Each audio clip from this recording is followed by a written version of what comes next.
Hello दोस्तों, स्वागत है आप सभी का हमारे चैनल स्टडी ओनली में। दोस्तों, यूपी एसएसएससी होम्योपैथिक फार्मासिस्ट के पदों पर सीधी भर्ती 2024 का नोटिफिकेशन जारी किया गया है, जिसको दोस्तों अप्लाई ऑनलाइन करना है। इसमें अगर टोटल पोस्ट यानी कि टोटल पदों की संख्या देखी जाए तो 379 यानी कि 379 पद है।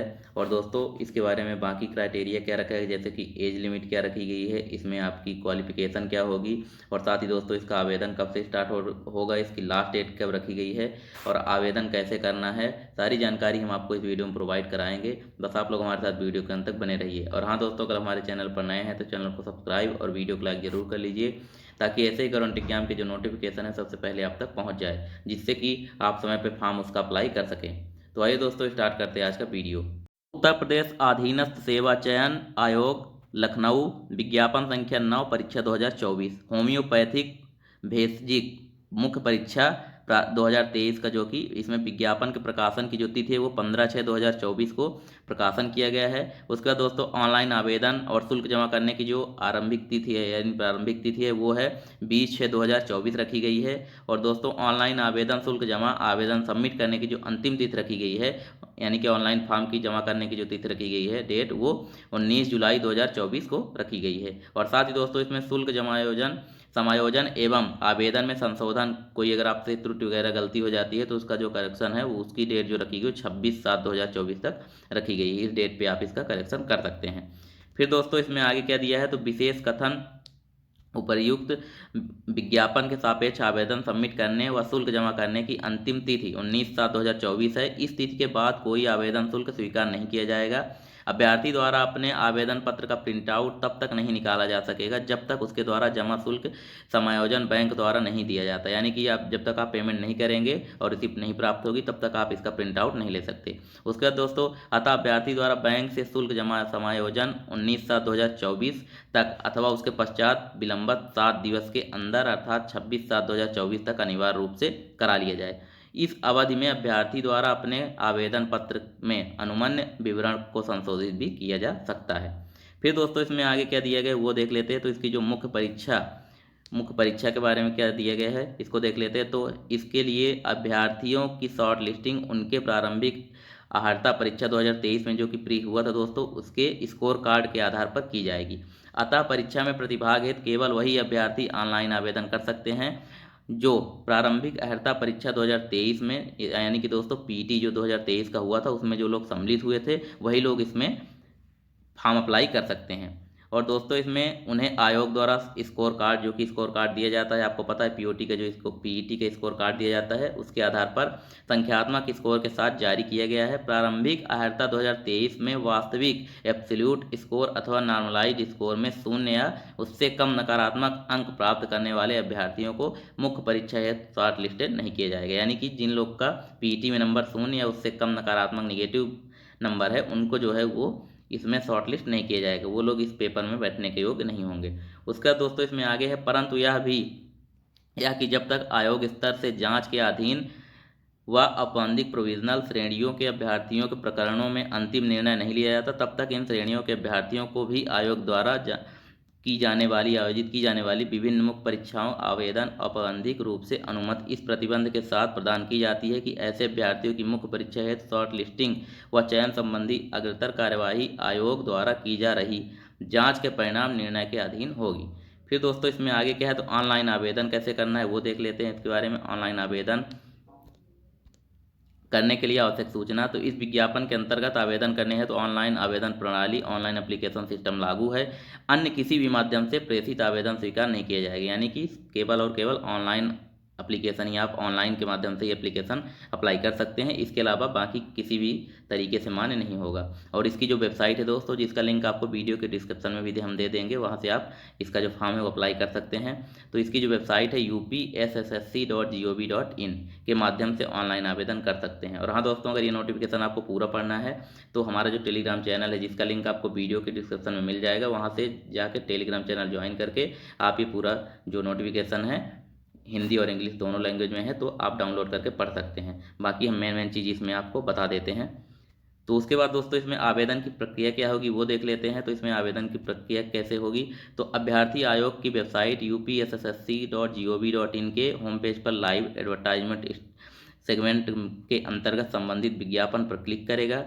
उसका दोस्तों विज्ञापन को डाउनलोड व्यू पर क्लिक करना है, आपको कर सकते हैं। फिर अभ्यर्थी द्वारा आवेदन पत्र भरने के लिए समस्त प्रक्रियाएं एक बार में ही पूर्ण की जा सकती हैं। आवेदन की प्रक्रिया एप्लीकेशन प्रोसेस जो होगी दोस्तों वो अभ्यर्थी को ऑनलाइन आवेदन भरने के संबंधित दिशा निर्देश दिए गए हैं। अतः अभ्यर्थी आवेदन करने से पूर्व आवेदन की प्रक्रिया एप्लीकेशन प्रोसेस को सावधानीपूर्वक समझ ले भली बात तरीके से, उसके बाद जो है अभ्यर्थी जो है आवेदन करे। तो दोस्तों इसमें सबसे पहले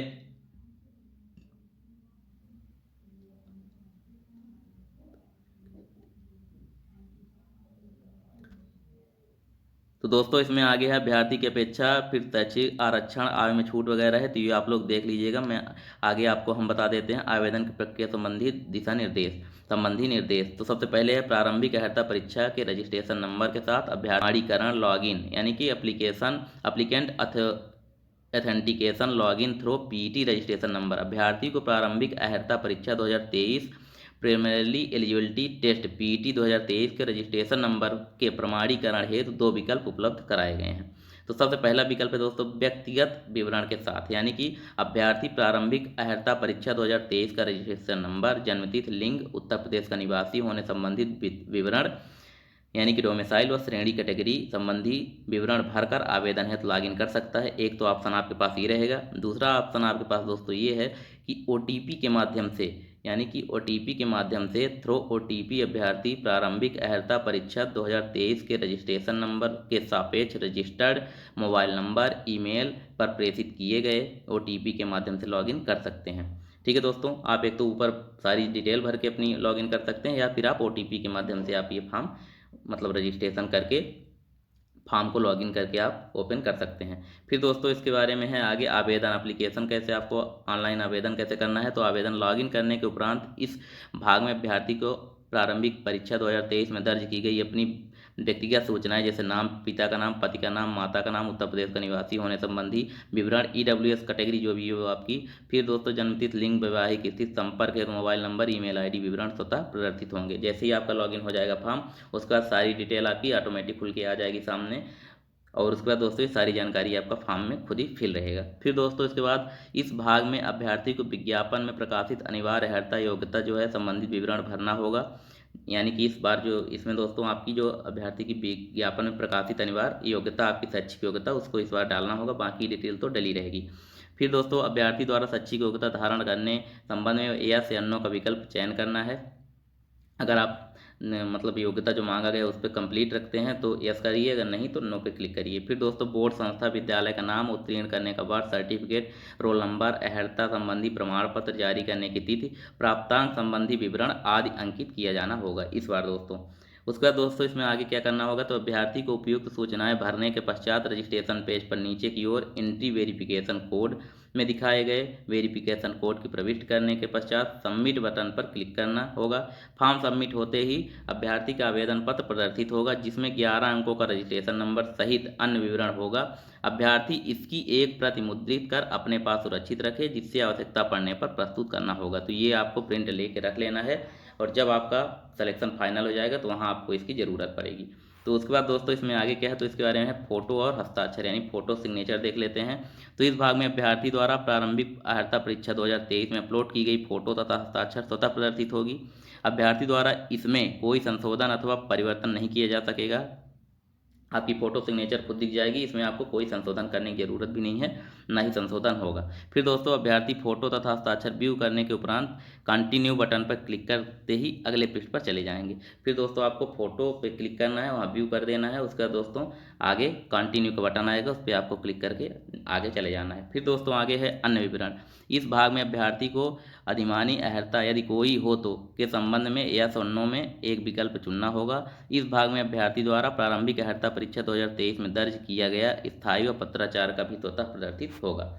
में आगे है डिक्लेरेशन यानी कि घोषणा दोस्तों, इसके बारे में दिया गया है, तो इसको आपको टिक कर देना है। आपके सामने ये घोषणा आएगा, तो इसमें दिया गया है अभ्यर्थी द्वारा प्रारंभिक अर्हता परीक्षा 2023 में दर्ज विवरण तथा इस आवेदन पर समय अनिवार्य एवं अधिमानी अर्हता संबंधी अंकित की गई समस्त प्रविष्टियों विवरणों की प्रीव्यू पृष्ठ पर देखा जा सकेगा। सहमत दशा में अभ्यर्थी द्वारा proceed to payment fees final submission पर क्लिक करके आगे की प्रक्रिया पूरा करना है। यानी कि यहाँ से दोस्तों आपको जैसे ही आप प्रोसीड टू पेमेंट वाले ऑप्शन पर क्लिक करेंगे तो आगे पेमेंट करने का ऑप्शन आ जाएगा। वहाँ से आपको फॉर्म की जो है पेमेंट कर देना है, फीस पेमेंट करना है। उसके बाद पेमेंट करने के बाद दोस्तों देखिए यहाँ भुगतान एवं समायोजन एप्लीकेशन फॉर्म संबंधित फीस पेमेंट सबमिशन का आएगा। उसके बाद दोस्तों आपको अभ्यर्थी निर्धारित शुल्क का भुगतान करे, credit card, debit card, internet banking, UPI या एसबीआई के ई चालान के माध्यम से आप इसका पेमेंट कर सकते हैं। फिर दोस्तों दिशा निर्देशों का पालन करते हुए तत्काल कर सकते हैं।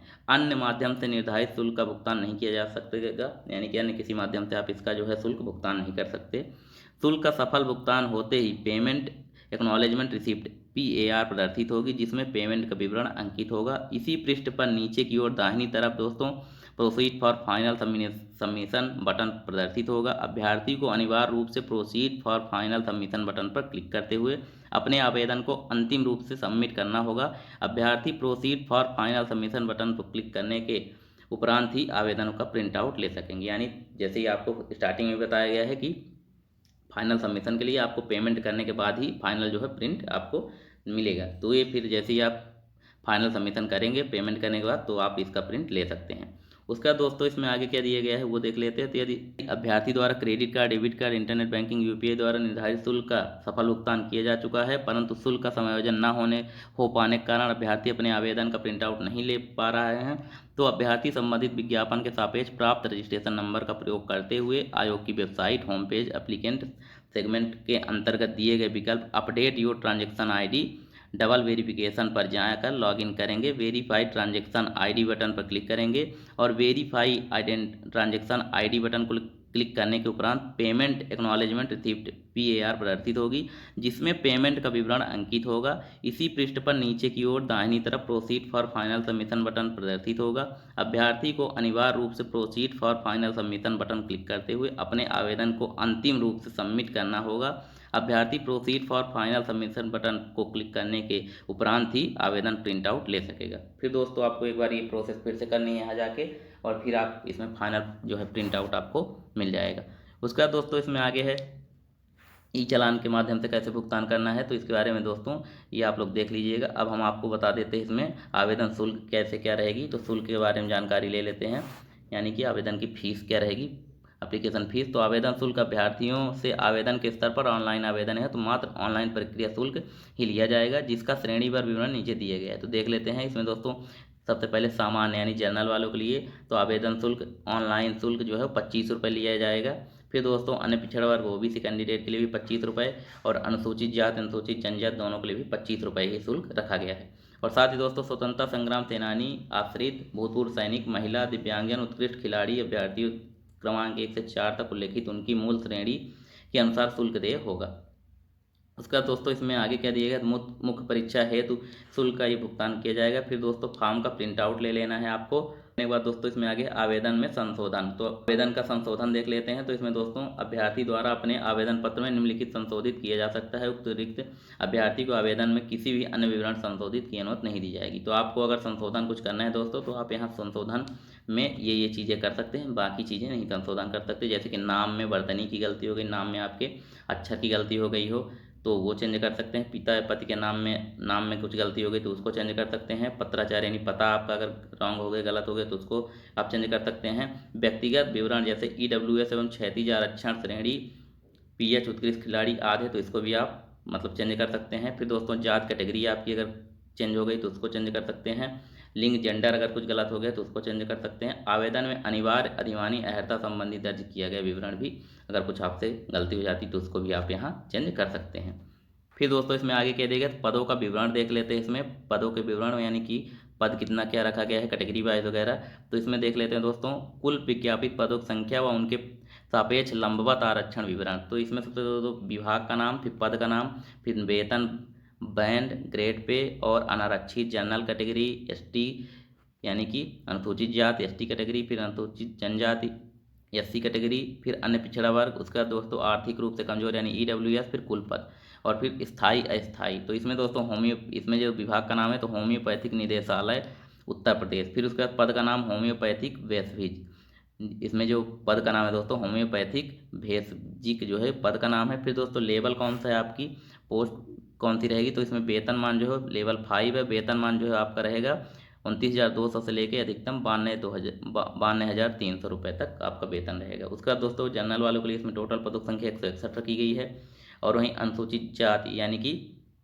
SC कैटेगरी के लिए 83 पद रखे गए हैं, अनुसूचित जनजाति ST कैटेगरी के लिए 7 पद रखे गए हैं, अन्य पिछड़ा अगर OBC के लिए 107 पद रखे गए हैं, और EWS कैंडिडेट के लिए 39 पद रखे गए हैं। टोटल पदों की संख्या 397 यानी 397 रखा गया है। उसका दोस्तों इसमें कुल विज्ञापित सापेक्ष क्षैतिज आरक्षण का विवरण ये दिए गया है। तो इसमें दोस्तों स्वतंत्रता संग्राम सेनानी हैं उनके लिए 7 पोस्ट इसमें रखी गई है, और बाधिर मूक वगैरह के लिए 8 पोस्ट इसमें रखी गई है, और सैन्य वियोजित भूतपूर्व सैनिक के लिए टोटल पदों की संख्या 19 है, महिला के लिए दोस्तों 79 है, और उत्कृष्ट खिलाड़ी जो है 7 पद इसमें रखा गया है। फिर दोस्तों इसमें दिव्यांगता की श्रेणी ये दिया गया है, तो इसको आप देख लीजिएगा, मतलब डिटेल मतलब फुल फॉर्म बताया गया है, HH जैसे हार्ड ऑफ हियरिंग, श्रवण शक्ति में हास ये।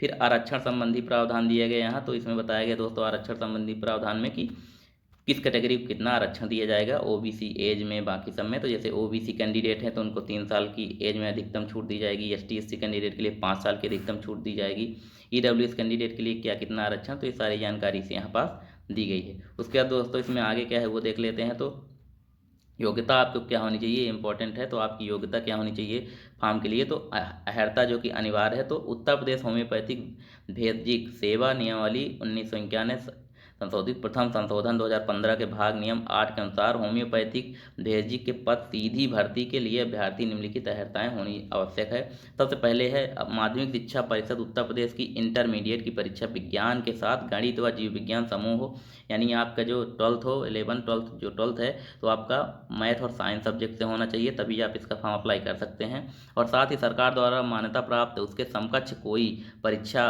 अवश्य उत्तीर्ण होना चाहिए। फिर दोस्तों आगे है सरकार द्वारा मान्यता प्राप्त किसी संस्था के से 2 वर्षीय होम्योपैथिक फार्मासिस्ट डिप्लोमा आवश्यक प्राप्त होना चाहिए, और सरकार द्वारा मान्यता प्राप्त अथवा अनुरक्षित किसी संस्था से 3 महीने का होम्योपैथिक फार्मासिस्ट प्रशिक्षण भी प्राप्त किए हों तो आप इस फॉर्म को अप्लाई कर सकते हैं। फिर दोस्तों homeopathic medicine board Uttar Pradesh में पंजीकृत होना आपका अनिवार्य है। उसका दोस्तों इसमें आगे क्या दिया है वो देख लेते हैं। तो एज आपकी क्या दी गई है, एज के बारे में तो उसको देख लेते हैं। तो उत्तर प्रदेश होम्योपैथिक सेवा ये दिया गया है दोस्तों, इसमें आपकी जो एज है दोस्तों वो 21 वर्ष जो है मिनिमम दी गई है, और जो अधिकतम एज है वो 40 वर्ष दी गई है। बाकी जो दोस्तों इसमें ST SC OBC कैंडिडेट के लिए एज में जो रिलैक्सेशन मिलता है, छूट मिलती है, वो दी जाएगी आपकी। फिर दोस्तों आपका चयन का आधार जो है वो दिया गया है इसमें। तो चयन का आधार इसमें दिया गया है लिखित परीक्षा हेतु, पाठ्यक्रम वगैरह भी इसमें दिए गए हैं। तो लिखित परीक्षा योजना, पाठ्यक्रम तथा परीक्षा संबंधित समय पृथक से सूचित किया जाएगा। लिखित परीक्षा से संबंधित विशेष नोट भी दिए गए हैं। यदि परीक्षा एक से अधिक पालियों दिवस में आयोजित की जाती है तो अभ्यर्थियों के तुलनात्मक मूल्यांकन नॉर्मलाइजेशन की प्रक्रिया भी लागू होगी। और दोस्तों इसमें ये दिया गया है आपका लिखित परीक्षा के बारे में नोट। ये सारी डिटेल आपकी दी गई है दोस्तों। उसके बाद दोस्तों इसमें अब फॉर्म की अंतिम डेट और ये सारी जानकारी दी। अगर आपको हमारे द्वारा दी गई जानकारी अच्छी लगी तो हमारे चैनल को सब्सक्राइब और वीडियो को लाइक जरूर कर लीजिए, और साथ ही बेल आइकन भी प्रेस कर लीजिए ताकि ऐसे ही गवर्नमेंट एग्जाम के जो नोटिफिकेशन है सबसे पहले आप तक पहुंच जाए। तो मिलते हैं दोस्तों नेक्स्ट वीडियो में, तब तक के लिए धन्यवाद।